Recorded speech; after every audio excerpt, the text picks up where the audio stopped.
Breaking news చూస్తున్నా. Money laundering కేసులో arrest అయి ఢిల్లీ తీహార్ జైల్లో ఖైదీగా ఉన్న సుకేష్ చంద్రశేఖర్ మరో లేఖను విడుదల చేశారు. ఇక ఆప్ అధినేత పార్టీ కీలక నేతలపై విమర్శనాస్త్రాలు సంధించారు. ఇక అరవింద్ కేజ్రీవాల్, మనీష్ సిసోడియా, సత్యేందర్ జైన్లకు లేఖ అంటూ పంపించారు.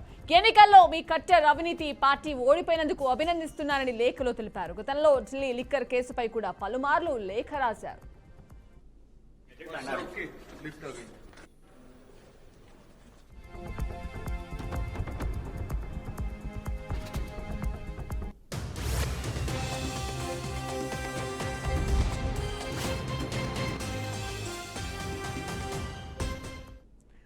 ఇక బ్రేకింగ్ న్యూస్ చూస్తున్నా. మనీ లాండరింగ్ కేసులో అరెస్ట్ అయి ఢిల్లీ తీహార్ జైల్లో ఖైదీగా ఉన్న సుకేష్ చంద్రశేఖర్ మరో లేఖ విడుదల చేశారు. ఆప్ అధినేత పార్టీ కీలక నేతలపై విమర్శనాస్త్రాలు సంధించారు. అరవింద్ కేజ్రీవాల్, మనీష్ సిసోడియా, సత్యేందర్ జైన్లకు లేఖ అంటూ పంపించారు. ఇక ఎన్నికల్లో మీ కట్టర్ అవినీతి పార్టీ ఓడిపోయినందుకు అభినందిస్తున్నారని ఆ లేఖలో తెలిపారు. గతంలో ఢిల్లీ లిక్కర్ కేసుపై కూడా పలుమార్లు సుఖేందర్ లేఖలు రాశారు.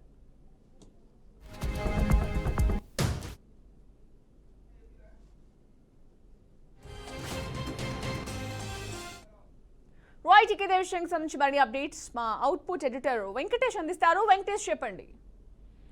సంజన, మనీ లాండరింగ్ కేసులో అరెస్ట్ అయ్యి తిహార్ జైల్లో ఉన్న సుకేష్ చంద్రశేఖర్ మరో లేఖ రిలీజ్ చేయడం జరిగింది. ఆయన యాక్చువల్లీ 100 కోట్ల రూపాయల మనీ లాండరింగ్ పాల్పడ్డారని, ఆ డబ్బులు మొత్తాన్ని కూడా శ్రీలంకన్ హీరోయిన్ జాక్లిన్ ఫెర్నాండెస్ కి ఇచ్చారంటూ ఆయనతో పాటుగా కొంతమంది ముడుపులు అందజేశారు. ఈ మనీ మొత్తం కూడా ఎక్కడి నుంచి వచ్చింది, ఎలా తీసుకొచ్చారు అనే కేసులో ఆయన్ని అరెస్ట్ చేయడం జరిగింది. ఆయన గత కొన్నాళ్ళుగా లిక్కర్ మద్యం కేసులో కూడా ఆయన పాత్ర ఉంది అనే ఆరోపణలు కూడా బలంగా ఉన్నాయి. ఈ క్రమంలోనే ఆయన గతంలో 4-5 సార్లు లేఖలు రాయడం జరిగింది. ఆమ్ ఆద్మీ పార్టీ తీరుని కానీ, లేదంటే ఆ లిక్కర్ మద్యం కేసు సంబంధించి ఖచ్చితంగా వాళ్ళు ఇన్వాల్వ్ అయి ఉన్నారు, ఆ చెందినటువంటి కీలక నేతలు అందరూ కూడా అందులో ఉన్నారంటూ గతంలో కూడా ఆయన పలుమార్లు లేఖలు రాయడం జరిగింది.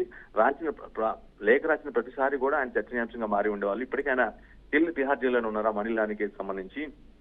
అయితే లేటెస్ట్ గా తాజాగా ఒక లేఖ కూడా రాయడం జరిగింది. మళ్ళీ ఇది కూడా ఆ అధినేత, అదేవిధంగా ఆ పార్టీ చెందినటువంటి కీలక నేతలను ఉద్దేశిస్తూ లేఖలో మెన్షన్ మీ కట్ట అంటే ఆయన ఆ పార్టీ ఫస్ట్ నుంచి కూడా ఆమ్ ఆద్మీ పార్టీని ఒక అవినీతి పార్టీ అని చెప్తూ ఉన్న పరిస్థితి కనిపిస్తుంది. సో ఆ నేపథ్యంలోనే ఆయన మీది కట్టర్ పార్టీ, కట్టర్ అవినీతి పార్టీ అని ఒక పేరు కూడా పెట్టడం జరిగింది. సో ఆ పేరుని ప్రస్తావిస్తూ లేఖలో మీ కట్టర్ అవినీతి పార్టీ ఓడిపోయినందుకు అభినందిస్తున్నానంటూ విమర్శనాత్మక ధోరణిలో ఒక లేఖలో వివరించడం జరిగింది.